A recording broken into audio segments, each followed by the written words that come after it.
Katwewombeke ffenna we tuli. Katonda omuyinza w'ebintu byonna, kabaka w'abakabaka ataggwaawo, tukukoowoola Mukama mu kiseera kino wagamba bwe baba babiri oba basatu nga bakuŋŋaanye mu linnya lyo ogenda kubeera wakati mu bo. Era tukkirizanga ku mukutu wano w'oli oli wamu naffe. Okusaba Mukama oyogere gye tuli. Ebigambo by'ogenda okutubuulira teekateeka emitima gyaffe okubireceivinga, tuleme kubireka wano naye bitufuukire entanda mu bulamu bwaffe. Weebazibwe Mukama, Mwoyo Mutukuvu take over, obeere wamu naffe, otuluŋŋamye in everything, mu linnya erya Yesu Kristo Mukama waffe. Amiina. Amina. Omutwe gw'ekyokuyiga kyaffe nga bwe mwagulabye gugamba nti ebibi ebikusike oba the hidden sins oba sins that are within. Nja kusaba, simanyi ani andina ku Bayibuli y'Oluganda annyambe. Sigirina mu Luganda, ey'Oluganda sigirina. Ey'Oluzungu njirina naye ey'Oluganda sigirina. Wangi? Nja kusoma mu Luganda. Neeyanziza, nsaba kunsomera ennyiriri ezo. Abeefeso essuula ya 4 olunyiriri olwa 31 n'olwa 32. Abeefeso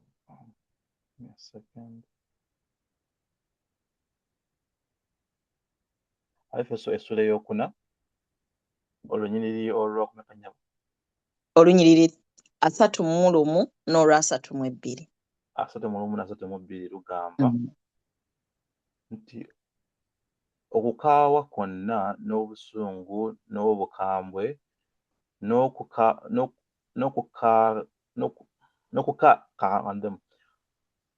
okukaawa kwonna n'obusungu n'obukambwe n'okukaayana n'okuvuma bibavengako awamu n'ettima lyonna.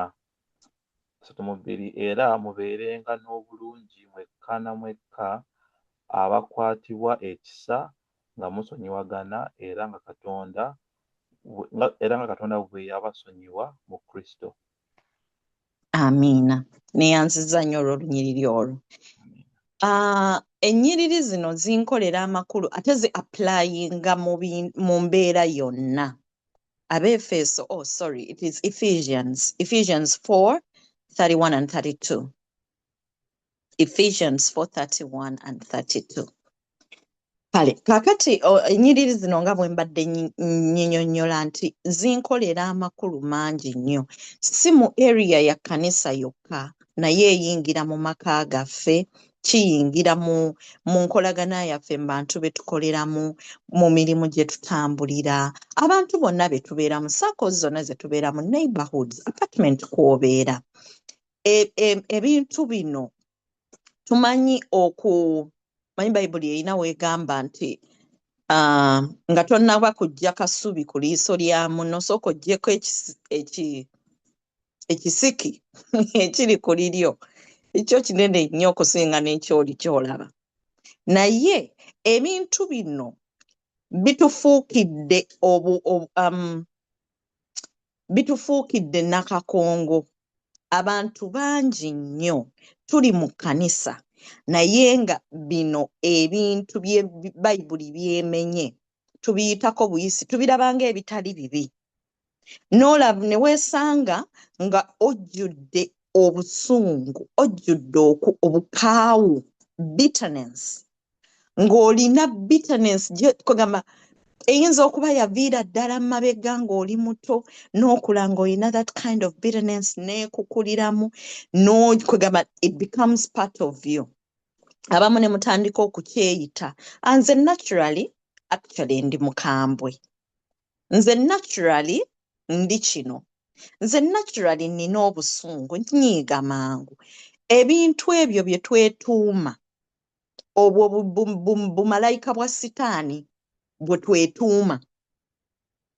Okubeera n'obukambwe, obusungu, okukaayana, katugende na kimu, okukaawa oba bitterness nkinnyonnyo nkyogeddeko. Okubeera nga ate bw'oba ng'osoma ebintu bino ogenda kwekanga nga ekimu kye kizaala ekiddako. ekimu kyekizaala ekiddako. If you're full of bitterness, ogenda kumaliriza ng'ojjudde wrath, obusungu. Kikuleetera obusungu n'obeera nga buli kiseera oli muntu munyiikaavu. Obusungu buvaamu obukambwe, anga. Anga eno ate yo n'ezaala clama oba Bayibuli ekiyise kukaayana, naye ndowooza Oluganda olwandibadde olutuufu kukaayuuka. Simanya abamu ku mmwe Oluganda luyinza okuba tonotono, naye okukaayuuka kwegamba is loud speaking. When you read about clamor, it's loud speaking. Nkiraba nnyo wano mu bantu Abamerika bwe baba bayomba, baagala nnyo okuyomba face to face, nga akuli wano n'akuwogganira mu face like nga muli this close, naye ng'akuwogganira. That is clamor. That's being clamorous. Ekyo tekirina kusangibwa mu ffe. Tubeera mu kkanisa ne twogera ku bulungi bwa Katonda. N'obeera holy bw'obeera ku kyaki, buli omu omulaga nti asiina buzibu namu, naye nga mu mutima ojjudde ettima. Ettima wano bwe mba nga ndyogerako oba kye wandiyise bw'okisomako explanation ya malice kwa Bible ey'Oluzungu ekiyita malice. Malice be bano bw'oba nga oli awo ng'olina omuntu gw'otoyagala. Nti nze oyo munnange yankola kino, namwesonyiwa, oyo namuvaako, namuwandukulira mu bitabo byange, ndaba mulabe. That is malice. Omuntu ayina ettima ndi omuntu omulaba n'ogamba naye omukazi oyo simwagala, talina nno kye yankola naye omukazi simwagala, oba something about her sikyagala. That is all malice. Naye tuli mu kkanisa tujjudde ebintu bino. Tubituulidde olw'okuba teri abiraba, biri munda, gwe n'obeera comfortable n'ekibi kyo, n'okiwembejja, n'okyetuuma. I had a weakness personally. I was bitter. Not because nti oba nalina ekintu like ekireeta bitterness okuva obuto, naye somehow omanyi ogenda no oluusi bwetu nkireete ntya, oluusi tugulawo avenues sitaani n'azikozesa, naye nali nfunye bitterness gye siyinza kunnyonnyola nti eva wano oba wali, nga mboggola, nga nsobola okubogolera naddala abaana, nga sirina patience y'abaana bato n'akatono, era abaana bato nga I can't tolerate young children. Nga bwe nali mbeere Uganda, ng'era abaana bamanyi ewange tebazannyirawo, kubanga laddu bw'efuluma mu nnyumba omwo, buli kaana nga kagenda kubuna omuwabo. I was that bitter. Naye nga n'ekindeetera obusungu oba okukaawo okwo sikimanyi. But one time, nali n'omwami wange nga tuli mu Bible study, and this was our Bible study. Na breaking down ebintu bino. Kyankwatako nnyo ne ngamba naye Mukama, I've always been a loving person. Bitterness enevuddewa. I don't want to be bitter. Kubanga bwe namalanga okubogolera obwana buno, nga mala omutima nga gunkubira kumu, ne mpuliranga, why did I even do that? It wasn't worth it. Lwaki mbabogolere? These are only children. Naye nga kwegamba obanga ayambaddwa ekizimuzimu n'obwatuka. Ekintu ekyo kyambeerako okumala ebbanga paka lwe nakikwata n'enkitwalira Katonda ku bigere bye. Jjukira ebintu bino ebimu togenda kubirwanyisa ggwe wekka. Those are things that the devil is instilling in you and you're nurturing them. Oli mu kubiwembejja, oli mu kubikuza, obifudde part of you. Bannange olunaku lwaleero njagala buli omu yeekube mu ttooki. Teri akumanyi kusinga bwe weemanyi. Teri muntu amanyi mutima gwo okusinga ggwe bw'omanyi omutima gwo. Weekeberemu. Oyina bukambwe, oyina busungu, olina ttima. Olina bukaawu, like bitterness, ovuma mangu. Tuli mwene ensi, Omuntu ava e Uganda ng'okuwemula tasobola kuwemula kigambo kyonna nga era tasobola si muvumi. Naye abantu abamu bwe tutuuka wano mu nsi zino ezoogera ebyo ebigambo ebyo kwegamba nga biri common byafuuka bya lukale bya bulijjo olw'okuba kiri mu Luzungu n'otakiwulira nnyo n'okikubawo. Omuntu akubidde eŋŋombe ku highway oba akusaza akukiisa eggaali nga bwe tugamba mu Uganda akukiisa eggaali n'obwatuka ekigambo ne bw'aba takiwulidde naye nga kikufulumyemu ate oluusi ne bw'oba tokyogedde naye okyogedde wano mu bwongo ekyo kiba ovumye. Jjukira Yesu yatugamba ekibi tekimala kulabibwako ne bw'oba okikonsiivinze mu bwongo oba already okikoze. Mirundi emeka omuntu gy'akulinnya n'omusooza oba n'omuvuma ekigambo. Omuntu ayinza okuba nga oba mubadde mutambula ku street all of a sudden and someone bumps into you by accident. Ekigambo ne kikufubutuka mu kamwa naye nga gwe wabadde ova okuyimba oluyimba lw'okutendereza ku saaviisi eyawedde. Bannange twekebera emitima. Ebintu bino bwe tubisiisiitira ne bitukuliramu ne tubikuza ne tubiwa ekifo mu mitima gyaffe bikula ne bitakinga over and guess what? Ne bitandika okukuvunza. Mu maaso ga Mukama obeera so filthy, very filthy. Olabika otya nga obadde ova kuvuma muntu wali naye service ya Tuesday oba Wednesday oba Sabbiiti netuuka n'ojja gwewaddeyo oluyimba gw'otandise ku nnyimba z'okutendereza naye ng'ova kuvuma muntu oba ng'olina ettima ku muntu olina akakuku ku muntu k'olemeddwa okuta. Bayibuli etugamba mu lunyiriri olwa 3:2 etuwa solution, etuwa replacement ey'ebintu ebyo. Ebintu ebyo okukaawa, obusungu, obukambwe, okukaayuuka, okuvuma, ettima. Togenda kukeera ku makya ogambe wayi nalekedde awo okuvuma nze era wano wendi bw'olaba sikyavuma. No, it doesn't work that way. Ogenda kubitwala ewa Katonda. You are going to take them to the feet of Christ. Ye yekka okuyita mu mwoyo w'omutukuvu y'agenda okubikuggyamu. Omwoyo wa Mukama bw'atuula mu mutima gwo aba n'olweyo olugenda okweramu kakiki oyo yenna. Kaakati bw'akutuula mu mwami Kyagaba nsaba kunsomera ku lunyiriri olwa 3:2 again.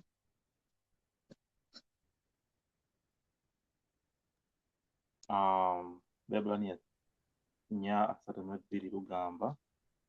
Befeso 4, Ephesians 4:32. Lugamba nti era mubeerenga n'obulungi mwekka mwekka abakwatibwa ekisa nga musonyiwagana era nga Katonda bwe yabasonyiwa mu Kristo. Amiina. Tubeerenga n'obulungi. Bino bye bigenda okureplacinga biri ebibi. Omwoyo wa Mukama bw'omukkiriza n'atuula mu mutima gwo n'akujjulamu n'akukolamu omulimu gwe omujjuvu. Ebiseera ebisinga turesistinga omulimu gwa Mukama gw'alina okukola mu ffe nga tutaddewo barrier. Nze Mukama obusungu bwange akakuku kange ak'obusungu siina gye nkatwala. I still enjoy my anger. I still enjoy my clamor. I still enjoy all that drama. Era Katonda tagenda kukaka bulungi bwe. Tagenda kukaka kwagala kwe. Ajja kudda ku bbali. Throwing your tantrums okole byonna by'oyagala okukola until you surrender to him. Bw'ona obikwata n'obikwasa Mukama n'omugamba Mukama nkooye okubeera n'omutima ogw'ettima nga saagaliza essanyu ly'abalala linkola bubi. Bwe ndaba omulala afunye ekirungi kye nandyeyagalizza mpulira bubi. Mukama nkooye okuba n'omutima ogwo ogw'ekko. Nkooye okubeera omunnanfuusi. Mukama nkooye okubeera n'obusungu. nkooye okubeera omukambwe. Mukama, nkooye okubeera omuntu omuvumi with a loose tongue. Nyamba. Mwoyo wa Mukama jangu. Nyamba, nongoosa, ntereeza. I did that. Mukama nanzija mu bitterness. And that same God eyakinzijamu asobola naawe okukikolera. Leero njagadde twekebere emitima. Tuleme kubeera na bukristaayo bwa kungulu. Nga balaba kungulu naye nga munda oli muvundu, nvunyu zitambula. Nga wavunda olwa characters ezembi. Bannange twekebere emitima. Mukama atugamba alina okwagala kwe, alina ekisa kye, alina obulungi bwe, alina okusonyiwa kuba ebyo byonna attributes yazitusobozesa okuzikola. Bw'azituteekamu, we can easily love, we can easily be kind, we can easily be merciful, we can easily forgive one another. Ne tubeera mu kwagala, like okwagalana okujjuvu nga Katonda kwakola ki? Kwatulagira. Lesoni ya wiiki ya kwota ewedde. Awo ng'enaatera okuggwa sijjukira lunaku ki. Naye waliwo olunaku olwali lwogera nga lutugamba walking in wisdom among unbelievers. Abantu nga ndi mu kuconcludinga. Abantu nga tutambulira mu bantu ab'enjawulo. Abamu batumanyi tuli ba Seventh Day. Abamu bayinza okuba tebamanyi nti oli mu Seventh Day naye nga bamanyi oli mu Kristaayo. Nga bakulaba ku mirimu gy'okolera. Bakulaba by'okola, enneeyisaayo, enjogera gy'oyogeramu. Bw'oba olimba, bakulaba obulimba bwo. Bw'oba ng'oli mukumpanya, bakulaba obukumpanya bwo. Ebintu bino byonna babiraba. Gwe kaakati jjukira olina kubeera musana gwa nsi. Era ngenda kusaba Mwami Kyagaba ekyawandiikibwa kyaffe ekisembayo kigenda kuba Matayo 5 olunyiriri olwa 14 paka 16. Matthew 5 verse 14 up to 16. Matayo olunyiriri essuula ey'okutaano olunyiriri olw'e14 okutuuka ku lw'e16. Mbadde nga bw'alunoonya neeyongereyo nga njogera kino nti abantu gye tubeera batulaba. Ebiseera ebisinga bw'oba ng'olina obusungu, bw'oba olina obukambwe, bw'oba okaayuuka, bw'oba ng'oli muvumi, ebintu ebyo tosobola bikweka. Bigenda kufubutukayo. At one point workmate wo agenda kukola ensobi, agenda oba kukola mistake yonna oba ayinza okukola ekintu kyonna n'obwatuka. Agenda maybe ayinza okuba nga abadde alina kyakubuuza, alina kyayagala okumanya oba alina kyataategedde oba mu meeting eyabaddewo, ogenda omugajambula omuwogganire. Ebintu bino byonna baba babiraba. Omuntu alina characters ezo tezeekweka. Obusungu tebwekweka, obukambwe tebwekweka, clama teyeekweka, ettima teryekweka. Ebintu ebyo byonna bigenda kulabikako. Naye jjukira Bayibuli nga bw'egenda okwogera mu Matayo 5 etugamba ki? Matayo 5:14 paka 16. Matayo 5:14 bugamba mwe muli musana gwa nsi, ekibuga bwe kizimbibwa ku lusozi tekiyinzika kukisibwa. 15 So tebakoleeza ttabaaza okugivuunikira mu kibbo, wabula okugiteeka waggulu ku kikondo kyayo, nayo ebaakira bonna abali mu nju. 16 Yes, sir. Kale omusana gwammwe gwakenga bwe gutyo mu maaso g'abantu, balabenga ebigambo ebirungi bye mukola, balyoke bagulumizenga Kitammwe ali mu ggulu. Amiina. Tweyanziza nnyo webali nnyo webayire ddala. Kaakati awo wembuuliza nti musana ki abantu gwe bakulabamu ye gwe weeguli at all? Bw'obeera eyo gy'okolera bakulabamu ki? Bakulabamu Yesu, bakulabamu okwagala kwa Katonda, oba bakulaba ng'omukafiiri omulala yenna? Bannange tulina okubeera ekyokulabirako buli wamu gye tubeera, buli gye tutambulira. Enjogera yaffe yokka erina okulaga nti waliwo ekyenjawulo ekiri ku mukulu kyagaba. In the society gy'olimu ku mirimu gy'okolera, amongst pagans and people who don't believe, people who are living their lives nga bwe baagala, there has to be something, a gleam, a glow of light about you. Omuntu ng'ajja kugamba nti naye omanyi Ivan alina ekyenjawulo ekimuliko. There's something special about this person. Bayinza okuba tebasobola kuplacinga a finger on it nti oba mukristaayo oba ki, but they will see something special in you. Nja kubawa ekyokulabirako, siri mu kwekubira kalanga oba ki, but this taught me also a lesson. Ku mulimu gwe naliko as a dental assistant, my previous job, nayingira mu clinic eyo, dentistry, nga nze mufirika. Like from like typical African, vakubaddugavu bawa naye a typical African. Nga teba abamusinga nga teba interacting nga kona ba typical Africans, mwalimu aba Mexico bosi waffe nga muzungu wa wano, then n'abalala nga baddugavu ba wano. Kakati nensanga ekizibu nti nze mu adventi, nze asaba okuba obutakola ku Saturday, ate lwe basinga abamu lwe baagala okugenda off gw'omupya somehow gw'olina okuteekinga Saturday, kati ne balaba nga azze n'olugezigezi, and somehow I was put in a basket. Ne bampa attitude oba nyinza gikunnyonnyola ntya, it was too much on me that one time I broke down and cried nga simanyi kyakukola. I was so hurt nga ndaba bampa attitude, tebaagala kwogera nange, teba interacting nange. It was my first job as a dental assistant. I still needed help as much as I could get, okubeera nga I know to work around the dentist. Yetaga kibiti naye nga teri ayagala kukolagana nange. Naye mu kusaba nensaba Katonda ne mugamba Mukama, amidst all this, let your glory be shown. Nensabira buli kinoomu mu clinic omwo, one by one, name by name, every day.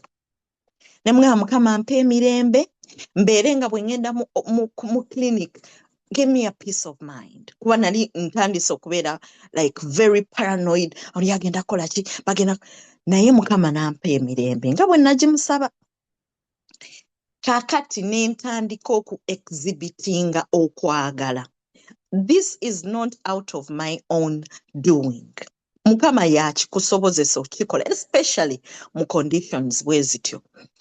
Nentandika, I started loving on them. Nentandika okukola abamu mumanyi nkola skin products, ebyenviiri biki. Nentandika okubatwalirangayo obuntu. Mugamba, gundi, kankuweeyo kano. This is my sample. These are things that I do. Osobola okakozesa kaba kakoledde, okakozese. And many of them actually, 3 of them had eczema. Products zange Mukama nazo omukisa ne zibakolera. And that is how I broke that barrier gye baali banteereddewo. Nentandika okubeera nga I'm very happy with them, I'm jolly, siina gwe nnyiigira. Oli bw'aba tayagala kumbuuza kubanga abamu ng'ojja n'omugamba how are you n'atakunyega, ne ngamba no problem, but I kept my smile. Love wins it all. Mukama yabankoleramu omulimu. Amina. Omukyalo omwe yali asinga obutanjagala, omukyalo oyo mu Mexico nga tayagala anything, era nga ne bwansanga oba mu resting room nga afuluma misinde n'avaayo n'agenda. Naye one time najja ng'akaaba, yajja ku mulimu ng'akaaba. Kati since yali tanjagala, saayagala kumutambaala, naye you know, I had that face on me, like a caring face. Nantunuulira nangamba, Ruth, I know there is something special about you, and I'm sure you're the only person I can talk to about what I'm going through. I was shocked.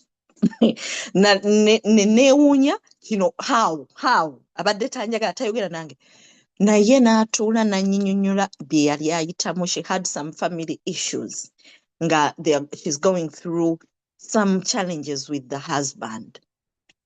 N'atuula n'ayogera nange, Mukama n'ampa ebigambo ebituufu byennyini bye yali ayagala okuwulira. N'amuwa okukakana ne tusaba ffenna, era okuva olwo nga buli lw'ajja ku mulimu aŋŋamba, Ruth jangu tusabe. Muno mukyala Mukatuliki. Naye ebintu ebyo Mukama bw'omusaba okukuwa ekyo okwagala emirembe, agenda bikuwa, era bigenda kukusabika, bigenda ku glowing out of you. Atugambye nti ffe musana gwa nsi.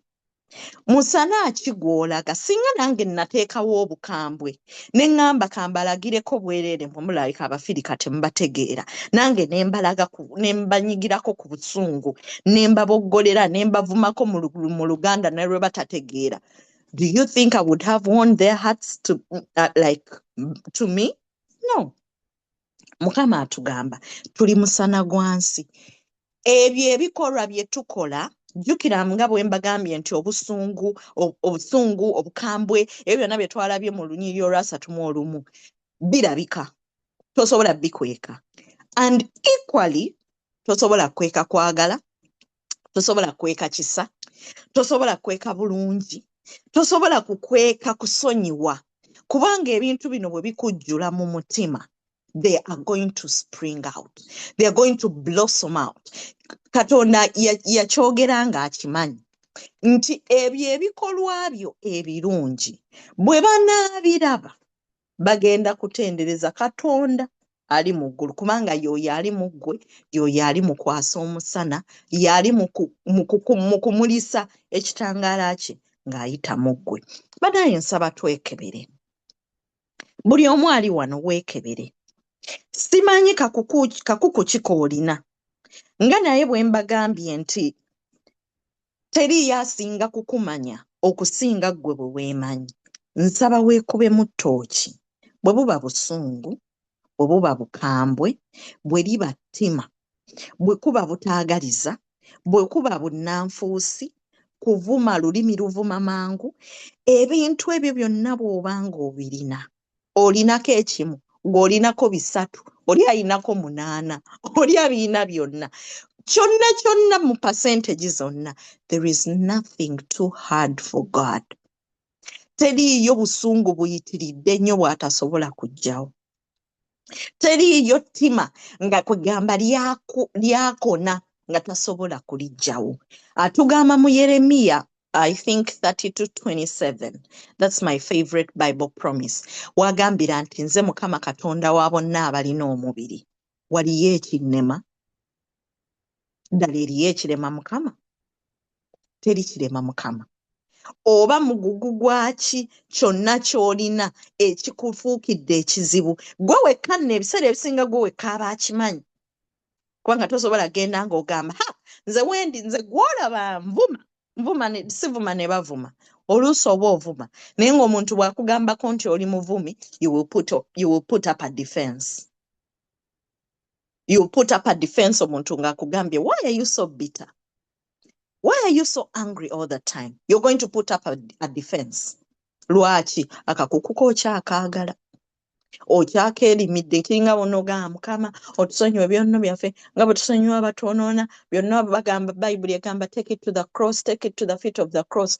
Obiwummuzaawo bw'oti bw'oba ovaawo ku cross omugamba Mukama akagugu kange kaŋŋende nako, ng'obaka akagugu ko ng'okeetikka ng'oddayo nako. That is the roller coaster you're in, day out. Take those things, give them to God. Determine to give them up to God. Agenda kubikujjako yakuteekemu ky'ayagala. Ensigo ye kwe kwagala, bwe bulungi bwe, ekisa kye, okusaasira. Nga lesoni ya quote eno bwetugamba, teaching us to draw close to God. And this week it is teaching us to know him. Eyogere kwagala kwa Katonda. That is God. Katonda bw'abeera mu ggwe, character ye egenda kubeera illuminated mu ggwe. Era abakulaba bagenda kuba balaba Katonda mu ggwe, bagenda kulaba ekyenjawulo ekiri ku ggwe. Determine from today, salawo nti okuva leero abandaba kabalabe Katonda mu nze. Bwembanga nayombe, bwobanga olina ekintu kyonna, olina omuntu gw'omanyi gwa offendinze, there is no harm in saying sorry. Ne bwabanga ye yaku offendinze, naye nga offense eyo ebaleetedde grudge, webeera omusiru, genda omusaba okukusonyiwa. Tewali kigenda kuvaako, okutuuko tekugenda kunyuukako, ennyindo yo tegenda kuvaako kitundu, oluviiri lwo terugenda kuvaamu mutwe olw'okuba osabye omuntu okusonyiwa, olw'okuba you have taken the blame for peace to reign, to make peace and let love prevail. Bannange twekebere mu mitima, buli omu yeekebere mu mutima. Tulabe ekyo kye twagala Katonda atuggyemu, tukimusabe akiggyemu n'emirandira gyakyo gyonna, kubanga ekibi kimanyi okusiima ne kisimba amakanda mu bulamu bwaffe, ky'ova olaba tukiyita kyaffe. Naturally this, naturally that. Naye Mukama tumusabe asiguukulule emirandira gyonna gye kisimbye mu bulamu bwo, aggyemu ekibi ekyo kyonna, akutondemu obulungi bwe, ekisa kye, okwagala kwe n'okusaasira kwe. Mukama abankuumire, bw'obubaka bwaffe obw'akawungeezi ka leero, ayongere Mukama okutukolamu omulimu gwe. Amina. Amen.